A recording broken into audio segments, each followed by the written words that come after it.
Bismillahirrahmanirrahim. Assalamualaikum warahmatullahi wabarakatuh. Alhamdulillahilladzi anzala sakinata fi qulubil mu'minin liyazdadu imanan ma'a imanihim. Asyhadu an la ilaha illallah al-malikul haqqul mubin wa asyhadu anna Muhammadan 'abduhu wa rasuluhu shadiqul wa'dil amin. Allahumma salli wa sallim wa barik ala nabiyyina wa maulana Muhammadin wa ala alihi wa ashabihi wa man tabi'ahum bi ihsan ila yaumiddin. Subhanaka la ilma lana illa ma 'allamtana innaka antal alimul hakim. Ibu-ibu jamaah kajian Muslimah Firdaus yang dimuliakan oleh Allah, tidak lama lagi kita akan berjumpa dengan bulan suci Ramadan. Walaupun tinggal sekitar 10 hari lagi, bagi sebagian kita mungkin masih lama, tapi bagi Rasulullah dan para sahabat itu amat sangat dekat. Jangankan tinggal 10 hari, mereka dulu 6 bulan sebelum Ramadan itu sudah melakukan persiapan. Minimal 3 bulan sebelum Ramadan mereka sudah mempersiapkan secara matang, dari mulai bulan Rajab, Sya'ban hingga bulan Ramadan. Maka kalau tinggal 10 hari itu bisa dikatakan telat, sudah telat. Mau siap-siap itu sudah terlambat. Namun lebih baik terlambat daripada tidak sama sekali. Tinggal 10 hari menjelang Ramadan ini, kira-kira apa yang sudah kita siapkan? Rumahnya sudah dicat, mobilnya sudah diservis, isi ruang tamunya mungkin juga sudah penuh, tapi bukan itu. Persiapannya bukan hanya persiapan fisik, tapi lebih dari itu. Oleh karena itu sebagian ulama menyebut Ramadan itu sebagai syahrut tarbiyah. Ada yang tahu apa syahrut tarbiyah? Tarbiyah itu artinya pendidikan atau pembinaan. Ramadan disebut sebagai syahrut tarbiyah, bulan pembinaan, bulan pendidikan, karena memang pada bulan itu kita dipaksa, dididik, dibina untuk jadi orang yang bertakwa. Bagaimana tidak? Wong kita yang jarang berpuasa, apalagi tidak pernah berpuasa, dipaksa untuk berpuasa. Betul nggak? Dipaksa kita jadi baik, dipaksa masuk surga, dipaksa kita memiliki akhlak yang mulia, dipaksa kita menahan lidah kita, menahan mata kita, menahan telinga kita, menahan anggota tubuh kita dari segala sesuatu yang melanggar syariat. Maka Ramadan itu sebagai syahrut tarbiyah, bulan pendidikan atau bulan pembinaan. Dibina kita, dididik kita selama berapa hari? 30 hari. Orang itu kalau sudah dididik, dibina, didisiplinkan selama 30 hari, insya Allah jadi orang baik. Awalnya terpaksa, mau tidak mau ya harus sahur.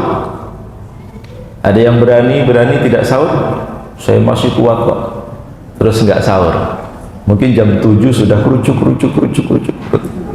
Dipaksa kita bangun, dipaksa kita tidak makan, dipaksa tidak berhubungan badan, dipaksa kita menjaga lisan, sampai nanti menjelang terbenamnya matahari mulai siap-siap. Malam pun begitu, dipaksa tarawih, dipaksa tadarus, dan seterusnya. Maka orang itu kalau sudah terbiasa, jangankan 40 hari, 30 hari saja, lakunya itu sudah tertata.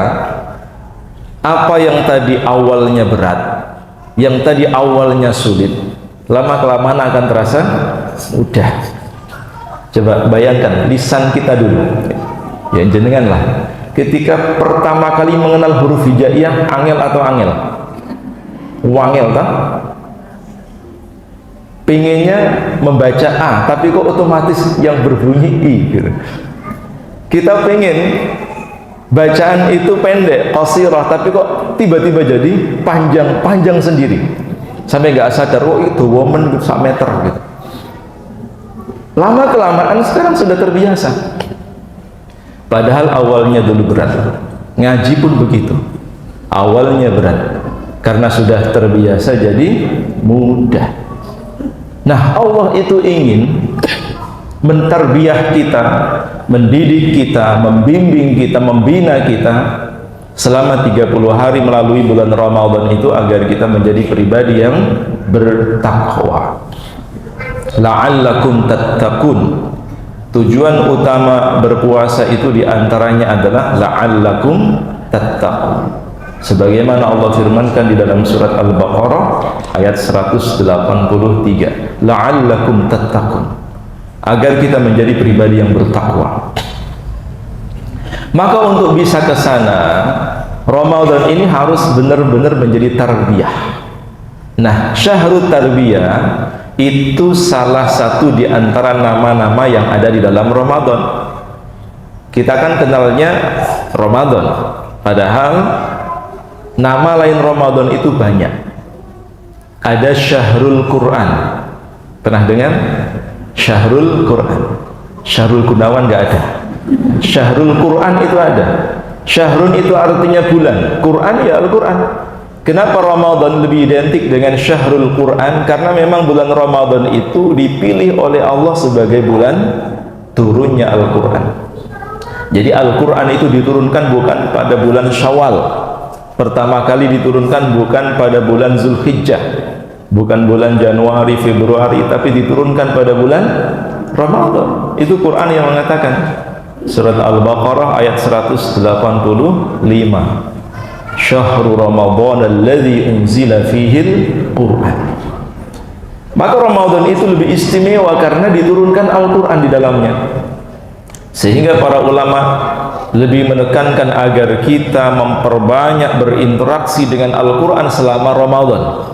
Yang lain gak usah, Quran aja dimaksimalkan. Yang biasanya mungkin ada ibu-ibu yang baca sholawat sampai 1000 kali. Kalau masih tetap baca, silahkan. Tapi khusus Ramadan, ganti kalau bisa dengan Al-Quran. Artinya kalau selain Ramadan kita khatam sekali, maka Ramadan harus meningkat 10 kali lipatnya. Minimal 10 kali khatam. 10 kali khatam. Bisa? Bisa. Karena tidak ada amalan lain yang lebih utama selain daripada memperbanyak mengkhatamkan Al-Quran. Mempelajari tafsirnya mungkin iya, terjemahannya iya, tapi pokoknya baca saja sebanyak-banyaknya, itu lebih utama. Paham belum paham artinya tidak masalah, yang penting perbanyak membaca. Mau khatam 2 kali sehari boleh. Imam Syafi'i mencontohkan, khatam loh ya, bukan 4 juz, bukan 2 juz. Utsman bin Affan khatam sehari 4 kali, khatam gitu. Selesai, bukan hanya 4 juz. Atau tiap malam 2 juz, 2 juz. Di Ma'had itu santri-santri kalau Ramadan mulai tanggal 28 malam tanggal 1 April mereka sudah mulai mengkhatamkan Al-Quran. Jadi tiap malam itu tarawihnya 2 juz, bukan 1 juz tapi 2 juz. Ba'da Isya 1 juz, kemudian jam 2:30 1 juz. Tiap malam tarawihnya 2 juz. Ini khusus santri ya. Kalau kita mau jadi santri ya boleh, silahkan. Paling ya semalam is kapok besok ora usah maneh gitu. Pegelen. Tapi kalau santri harus tuh. Kalau kita tidak di ma'had, di masjid, ya di rumah tidak apa-apa.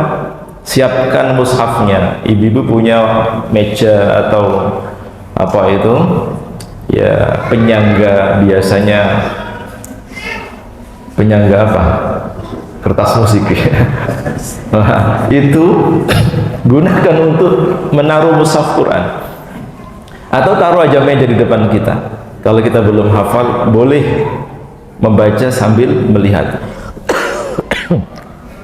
Atau kalau tidak pakai Quran terjemahan tidak apa-apa, Quran yang bisa dipegang. Atau dari HP juga tidak apa-apa, pakai tab juga tidak apa-apa. Kalau kita ingin membaca lebih banyak sementara kita belum hafal, baca sambil melihat. Ya nanti kalau rukuk gimana? Ya rukuk ya rukuk. Kalau sujud bagaimana? Sujud jadi letakkan. Pada saat berdiri naik dibawa lagi. Begitu seterusnya. Itu disebut dengan Syahrul Quran. Ada juga yang menamai Ramadan sebagai Syahrul Mawasid. syahrul mawasid, bulan untuk mengasah kepekaan jiwa, bulan untuk mengasah kepedulian sosial.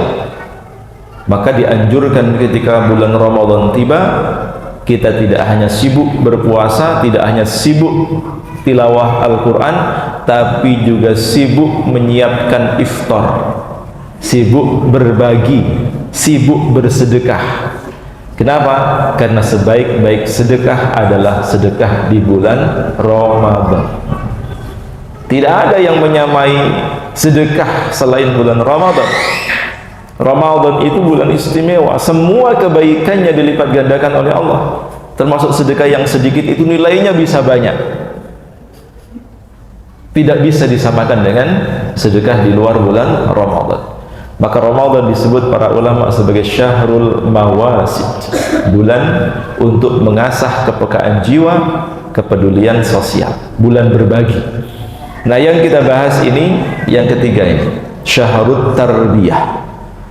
Syahrun itu artinya bulan, tarbiyah itu apa? Pendidikan, pembinaan. Jadi siap tidak siap kita harus siap, siap dididik, siap dibina. Kalau pejabat sekarang itu retreat, ya. Tahu retreat? Dikumpulkan dalam satu tempat, satu waktu, ya, dididik untuk baris berbaris, ya.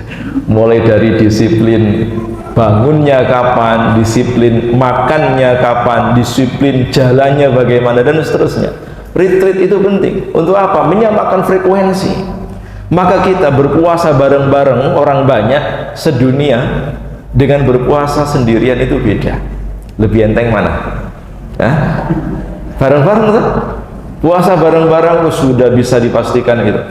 Masjid-masjid penuh sampai mendirikan tenda, gelar tambahan, karpet tambahan tikar. Tapi paling lama ya 3 hari. Setelah itu terjadi kemajuan yang signifikan, hingga akhirnya jamaahnya ya punah kembali seperti sedia kala. Itu rutinitas tahunan. Tapi insya Allah tidak bagi ibu-ibu, ya. Ibu-ibu ini pejuang apa? Takjil atau pejuang iftar, ya. Pejuang pahala, pejuang surga. Ya tidak apa-apa lah, mungkin ada yang sudah mengumpulkan daftar takjil se-Jogja, bagus. Kalau bisa dibagi, jangan disimpan sendiri, ya. Hari pertama Masjid UAD soto Lamongan, nah itu sudah ketemu nih jadwalnya. Hari kedua mungkin soto Banjar, ya. Hari ketiga soto Betawi. Pokoknya tiap hari soto sampai se-Nusantara. Kalau bisa dibagi, ya, ada menu istimewa di share. Siapa tuh bisa nambah sedulur toh, nambah silaturahim. Tapi yang kita lakukan ini adalah bagaimana upaya kita untuk mendidik diri kita bisa menjadi pribadi yang muttaqi, pribadi yang bertakwa. Salah satunya adalah mempersiapkan materi tarbiyah yang jelas. Sebagaimana kalau jenengan ngaji di MFM itu kan ada kalender akademik, ada materi yang jelas dari mulai marhalah pertama, kedua, ketiga sampai ke-6. Sama belajar pun begitu, baik itu formal maupun non formal, ada materi yang jelas. Nah, kalau kita ingin Ramadan itu nanti bisa meloloskan kita menjadi seorang pribadi yang muttaqin, materinya harus jelas, tarbiyahnya harus runtut. Materi apa yang nanti akan dipelajari selama Ramadan itu harus jelas. Ngaji apa kira-kira? Nah, jadikan Ramadan itu sebagai syahrut tarbiyah. Minimal tarbiyah kita itu meliputi 3 hal ini. Yang pertama, tarbiyah ruhiyah. Apa? Tarbiyah ruhiyah. Yang ditarbiyah, yang dibina, yang dididik itu apanya? Yang hendaknya pertama kali dibina, dididik itu adalah ruhiyahnya. Ruhiyahnya itu spiritualnya, atau bahasa kekiniannya namanya tazkiyatun nafs, penyucian jiwa. Jiwanya disucikan, jiwanya dibersihkan. Ramadan harus bisa membersihkan jiwa kita, membersihkan hati kita. Maka para ulama itu membagi puasanya manusia menjadi 3 bagian. Ada orang yang puasa yang penting tidak makan tidak minum. Ini kebanyakan orang ya, kita itu yang penting nggak makan nggak minum sudah disebut puasa. Nanti kalau buka ikut buka, sahur ikut sahur. Puasa kebanyakan orang.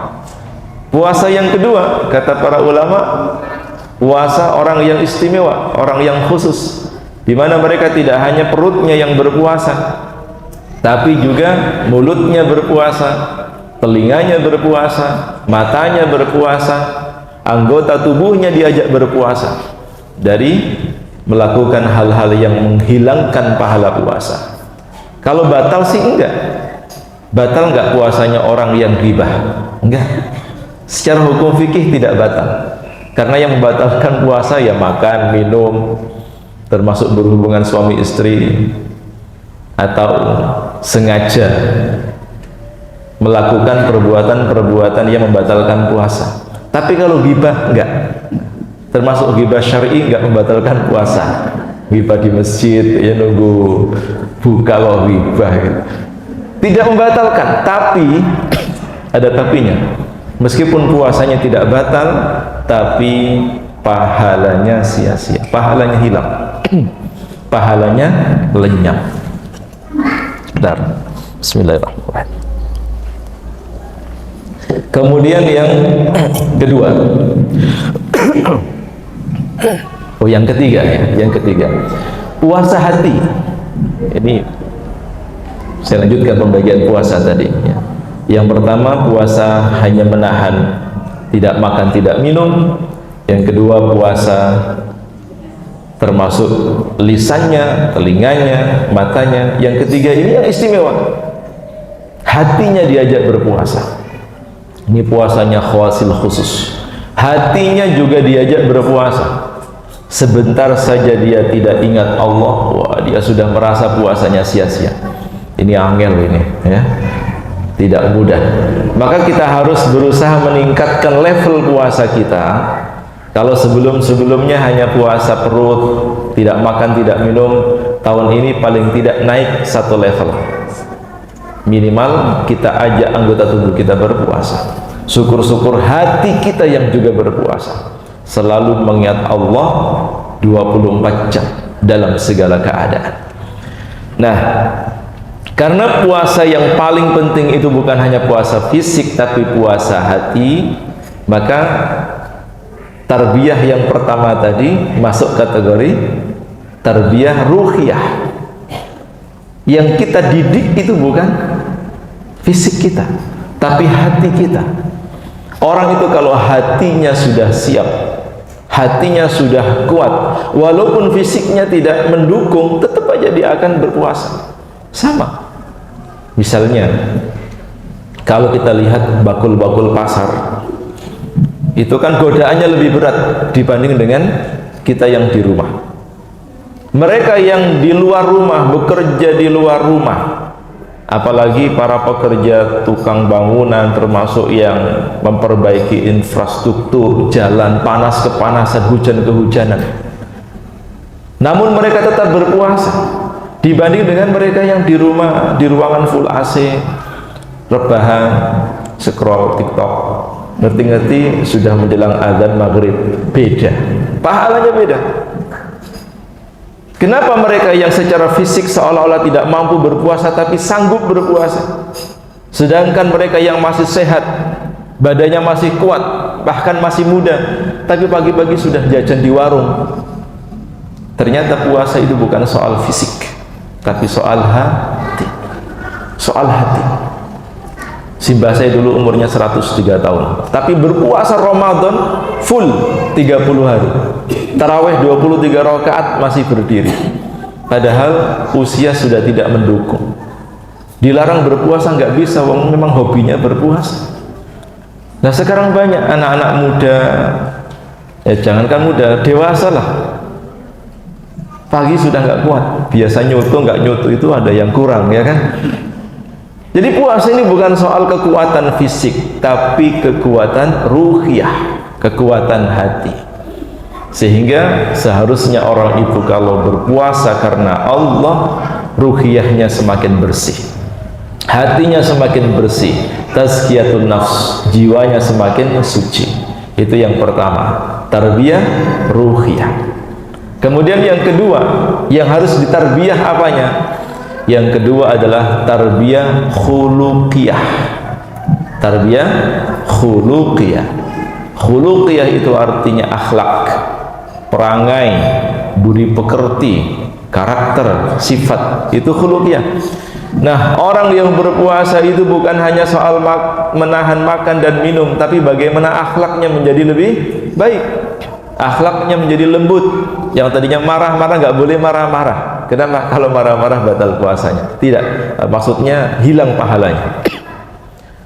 Yang biasanya mungkin suka menipu, berbohong, ketika dia berpuasa nggak boleh dia berbohong, karena bisa menghilangkan pahala. Sampai Nabi mengatakan, apabila salah seorang di antara kalian diajak untuk berkelahi, maka katakanlah, inni shaimun, aku sedang berpuasa. Jadi puasa itu mendidik kita untuk tidak jadi orang yang kepoan, tidak menjadi orang yang usil, tidak menjadi orang yang membalas atau responsif terhadap perilaku orang lain.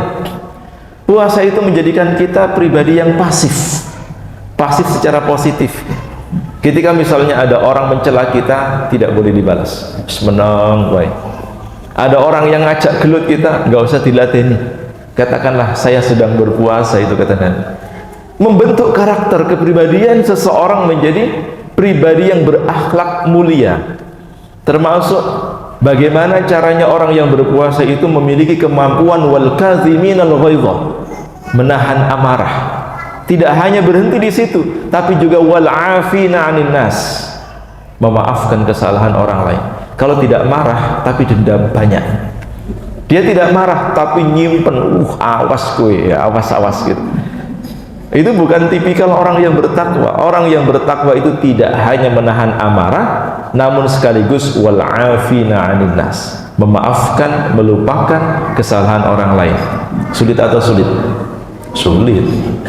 Maka dengan puasa itu akhlak kita insya Allah menjadi lebih baik. Tarbiyah khuluqiyah, akhlaknya diperbaiki. Hendaknya dia merajut silaturahim, tidak malah memutus silaturahmi, dan seterusnya. Akhlak-akhlak yang mulia, akhlak-akhlak yang baik, menjadi pribadi yang mengalah, pribadi yang qanaah, pribadi yang selalu tidak agresif, pribadi yang selalu berbagi, memiliki kepedulian sosial. Itu tarbiyah khuluqiyah, pendidikan, pembinaan terkait dengan pembentukan karakter atau akhlak. Kemudian yang ketiga, tarbiyah ijtimaiyah. Nanti dihafalkan ya, sebelum pulang dari sini harus tahu tarbiyah apa tadi ya. Yang pertama apa? Tarbiyah ruhiyah. Yang kedua khuluqiyah. Yang ketiga ijtimaiyah. Ijtimaiyah itu sosial. Tarbiyah ijtimaiyah, pendidikan pembinaan sosial. Kita sebagai makhluk sosial ya harus memiliki kemampuan dalam beradaptasi, tidak boleh egois, tidak boleh merasa superior. Namanya hidup bersama, hidup bertetangga itu juga harus memiliki kepekaan jiwa, kepedulian sosial, terutama nanti masalah tetangga. Rasulullah itu sebelum meninggal dunia berkali-kali didatangi oleh malaikat Jibril, wahai Rasulullah, tetanggamu, tetanggamu, tetanggamu. Seolah-olah kata Rasulullah, tetanggaku itu yang mewarisi hartaku. Saking pentingnya kita menjaga tarbiyah ijtimaiyah, kehidupan sosial, bermasyarakat. Karena kita tidak mungkin bisa hidup sendirian. Bayangkan dulu ketika kita lahir ke dunia ini, keluar sendiri atau ditolong oleh orang lain. Ditolong orang lain kan? Siapa yang menolong kita? Bidan, minimal bidan. Ada nggak ibu-ibu yang memiliki kemampuan melahirkan secara individual? Nggak bisa. Mungkin kalau ya merocot mungkin bisa, Tapi kalau normal pasti ditolong oleh orang lain. Kalau tidak bidan, dokter, mungkin juga dukun bayi. Kita sejak lahir saja butuh orang lain, butuh pertolongan orang lain. Kemudian tumbuh besar, kita juga butuh orang lain. Siapa kalau bukan orang tua kita? Sampai nanti meninggal dunia kita butuh orang lain. Dari mulai yang memandikan, apa? Ada jenazah tak atus dhisik, atus dhewe. Enggak ada tuh. Sik tak gawe kafan dhisik, enggak pernah ada. Orang yang sudah meninggal dunia itu mandi ya dimandikan, tetangganya yang memandikan. Kemudian memakai kain kafan juga dikafani, bukan mengenakan kafan sendiri. Nah, yang unik itu ke kuburan. Apa ada yang jalan sendiri, mencolot gitu, lompat-lompat? Nggak ada tuh. Diberangkatkan, diiringi jenazahnya. Itu artinya sebisa mungkin di dunia ini kita harus selalu dan saling tolong menolong. Kita nggak bisa hidup sendiri, kita butuh pertolongan orang lain. Maka puasa atau Ramadan itu mentarbiah kita tentang arti dari ijtimaiyah, kehidupan sosial, bahwa sejak kita lahir ke dunia ini sampai kita meninggalkan dunia ini, kita butuh bantuan orang lain, kita butuh pertolongan orang lain. Maka jangan pernah menyakiti orang lain. Kalau kita tidak bisa membantu orang lain, minimal jangan pernah merugikan orang lain. Ramadan mengajarkan kita tentang pentingnya berbagi di bulan Ramadan, sampai Nabi mengatakan, man fattara shaiman, siapa yang memberi buka orang yang berpuasa, maka baginya pahala sama seperti orang yang diberi buka puasa, tanpa mengurangi pahala orang yang diberi buka puasa sedikit pun. Maka kalau ada iftar jangan dimakan sendiri, ya, bagi ke yang lain. Menjadi pribadi yang memiliki kepedulian sosial, yang memiliki jiwa yang baik, akhlak yang mulia, harus terjaga minimal setahun. Syukur-syukur tidak hanya setahun, tapi sudah menjadi karakter, sudah menjadi sifat dalam kehidupan sehari-hari. Nah, sebelum saya akhiri, itu 2 pekan ini waktunya luar biasa, ya. Sebelum saya akhiri, ada satu hal yang paling penting untuk harus sudah kita siapkan.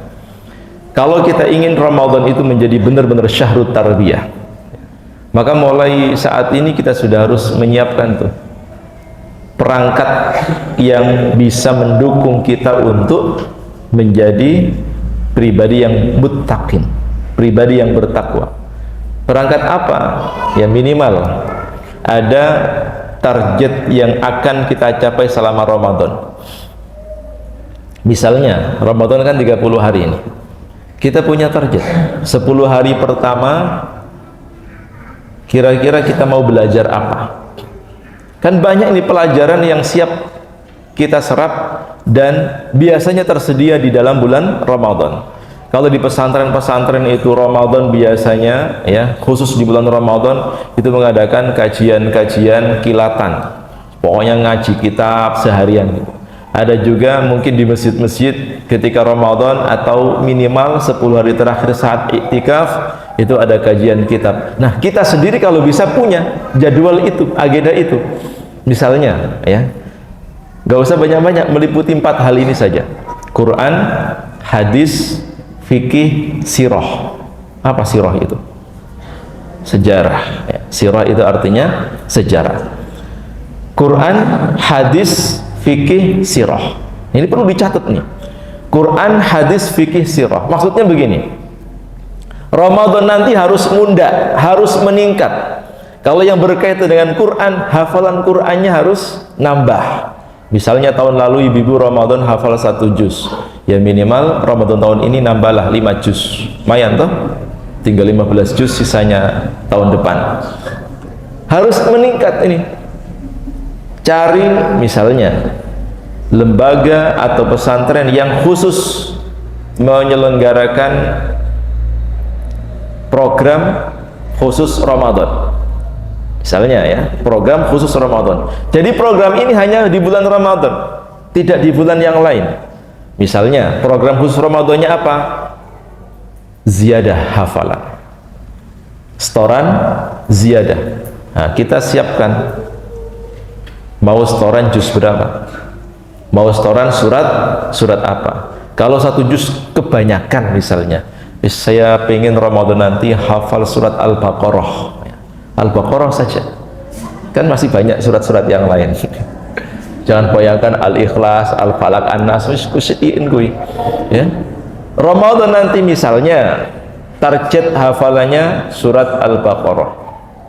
Lah kok misalnya jenengan sudah hafal Al-Baqarah, ya udah nambah lagi yang lain. Misalnya yang berkaitan dengan Quran. Ramadan nanti mengikuti program terjemah lafziyah. Kan ada tuh program bahasa Arab khusus Ramadan. Tapi yang dipelajari bukan bahasa Arab nahwu sorofnya, bukan. Apalagi balaghah mantiknya, bukan. Tapi lebih ke terjemah lafziyah. Terjemah lafziyah itu ya terjemah yang berkaitan dengan lafaz, sehingga kita ketika membaca Al-Quran tahu artinya apa. Misalnya jenengan baca surat An-Nas, kalau selama ini kan hanya dibaca qul a'udzu birabbin nas, lewat begitu saja. Tapi kalau kita sudah belajar terjemah lafziyah, setiap lafaz Al-Quran kita tahu artinya. Qul, katakanlah, a'udzu, aku berlindung, birabbi, kepada Tuhan, an-nasi, manusia. Ternyata Quran itu ada terjemahannya ya, ada artinya ada. Nah, Ramadan nanti misalnya kita niatkan untuk mempelajari Al-Quran tapi di bidang terjemah lafziyah. Gak usah banyak-banyak, juz amma saja, sehingga nanti akhir Ramadan sudah khatam juz amma. Bukan hafalannya, tapi kita sudah menguasai, memahami, mengetahui terjemah lafaz-lafaz Al-Quran. Masih berkaitan dengan Quran lagi, misalnya kita mengikuti kajian tafsir, ya udah ikut program kajian tafsir. Tafsir misalnya kitab apa, tafsir Ibnu Katsir atau tafsir Al-Munir, tafsir yang paling ringkas, sampai nanti Ramadan itu khatam tafsir. Ini luar biasa. Quran sudah, masuk yang kedua, hadis. Niatkan Ramadan tahun ini mulai menghafal hadis yang paling ringkas, yang paling sedikit, yang paling mungkin tipis. Misalnya hadis Arba'in Nawawi. Wah, luar biasa. Nanti pasti pasca Ramadan jenengan jadi ustazah itu. Wis pinter, sudah bisa nerjemah, sudah punya hafalan minimal Al-Baqarah. Nah, kemudian hadis juga begitu. Hadisnya apa? Arba'in. Targetnya Ramadan ini hafal hadis Arba'in, 42 hadis. Arba'in kok sudah, ya muda lagi lah, hafalkan satu hadis lagi, misalnya Riyadhus Shalihin. Cakep gitu. Ramadan hafal Riyadhus Shalihin. Itu hadis-hadis tentang apapun ada di dalamnya. Hadis sudah, belajari misalnya ilmu hadisnya, mustalah hadis, sehingga kita tahu hadis itu ada ilmunya, sebagaimana Al-Quran ada ilmunya. Ilmunya Al-Quran apa? Ya ulumul Quran, ilmu yang membahas tentang seluk beluk dinamika Al-Quran. Hadis pun begitu, ada ulumul hadis, ilmu yang khusus membahas tentang seluk beluk hadis. Ada jarh wa ta'dil misalnya, untuk mengetahui ini hadisnya sahih atau dhaif, ini status hadisnya seperti apa, mengenal apa itu rawi, apa itu matan, bukan mantan ya, apa itu matan, matan itu redaksi, isi, apa itu sanad, itu ada ilmunya. Nah, hadis sudah, masuk yang ketiga, apa tadi? Fikih. Belajar fikih, terutama fikih tentang puasa, fiqhus syiham. Kalau kita belum menemukan program offline maupun online, ya udah baca buku tentang fikih puasa, khatamkan selama Ramadan, sehingga Ramadan khatam satu buku fikih tentang puasa. Syukur-syukur misalnya kita mengkaji fikih tertentu, madhab tertentu, misalnya madhab Syafi'i, kita pelajari fikih madhab Syafi'i, khatam di bulan Ramadan. Nah, Ramadan tahun depan fikih madhab Hambali, Ramadan berikutnya fikih madhab Maliki, fikih madhab Hanafi. Jadi kita jadi pakar fikih nanti, minimal fikih rumah tangga. Rumah tangga juga ada fikihnya itu. Boleh nggak suami istri yang sudah berwudu cipika-cipiki sebelum sholat? Loh, itu penting. Selama ini kan ada istri ibu-ibu mau disalami suaminya, jangan, bukan muhrimnya. Sehingga nggak romantis belas hidupnya gitu. Kita harus tahu fikih yang berkaitan dengan suami istri, fikih rumah tangga itu ada. Pelajari di bulan Ramadan, kalau bisa khatam, biar hidupnya semakin romantis sampai kakek-kakek, nenek-nenek, sehidup sesurga. Fikih. Nah, yang terakhir sebelum saya tutup, selama Ramadan nanti pelajari ilmu tentang sirah. Tentang apa? Sejarah. Minimal sirah nabawi. Jadi kita tahu Ramadan nanti kita fokus belajar tentang sirah untuk memahami seluk-beluk dari mulai silsilah Rasulullah Sallallahu Alaihi Wasallam, siapa moyang beliau, dari mulai bahkan Nabi Adam sampai Rasulullah dan juga anak keturunan beliau, kehidupan Rasulullah ketika masih anak-anak, kehidupan Rasulullah ketika remaja, kehidupan Rasulullah ketika dewasa, bagaimana Rasulullah membangun, membina hubungan suami istri, keluarga. Istrinya tidak hanya satu, banyak, tapi kok rukun kabeh. Kemudian bagaimana Rasulullah mendidik anak-anaknya, bagaimana Rasulullah memanage, mengatur waktunya. Beliau bukan hanya seorang suami, bukan hanya seorang kepala keluarga, tapi juga kepala negara, sebagai seorang nabi. Kita jadi tahu tidak ada manusia terbaik dalam hal akhlak, budi pekerti selain daripada Rasulullah. Nah, Ramadan khatam sirah nabawi, satu buku saja, gak usah banyak-banyak. Misalnya jenengan Ramadan nanti punya target khatam satu kitab sirah, misalnya ya, sirah nabawiyah yang ditulis oleh Syekh Safiyur Rahman Al-Mubarakfuri. Itu seluruh beluk keluarga Nabi Adam. Tapi kalau ingin tahu lebih detail bagaimana bentuk fisik Nabi, dari mulai cara Nabi menyisir rambut, termasuk bagaimana tidurnya Nabi, bagaimana cara berjalannya Nabi, dari mulai A sampai Z, bentuk fisiknya Nabi, sampai mungkin mimpi ke bawah ketemu dengan Nabi, baca kitab Syama'il Muhammadiyah yang ditulis oleh Imam At-Tirmidzi. Itu ada semua, komplit semua di situ. Sehingga bulan Ramadan ini 4 materi tarbiyah kita pelajari semua: Quran, hadis, fikih, sirah. Pinter pokoknya. Sudah paling enggak 4-4-nya ini sudah mencakup semuanya. Karena dalam Quran, hadis, fikih, sirah itu ada juga pelajaran tauhid. Ada pelajaran tauhid. Tajwid mungkin juga ada masuk dalam kategori Quran tadi ya. Saya kira itu yang bisa saya sampaikan, kurang lebihnya mohon maaf.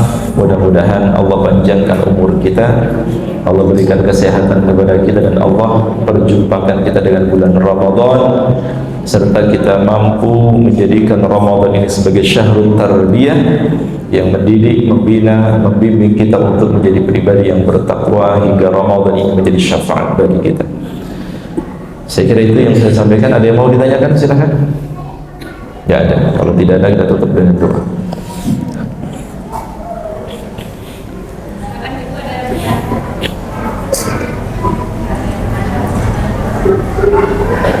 Kita tutup bersama dengan berdoa, mudah-mudahan Allah ijabah doa. Ala hadhihi wa ala kulli niyatin salihah. Al-Fatihah. A'udzu billahi minasyaitonir rajim. Bismillahirrahmanirrahim. اللهم صل على نبينا ومولانا محمد وعلى آله وصحبه وسلم أجمعين وارحمنا معهم برحمتك يا أرحم الراحمين. اللهم تقبل منا صلاتنا وقيامنا وركوعنا وسجودنا وتقبل كل أعمالنا إنك على كل شيء قدير. اللهم حبب إلينا الإيمان وزينه في قلوبنا وكره إلينا الكفر والفسوق والعصيان واجعلنا من الراشدين.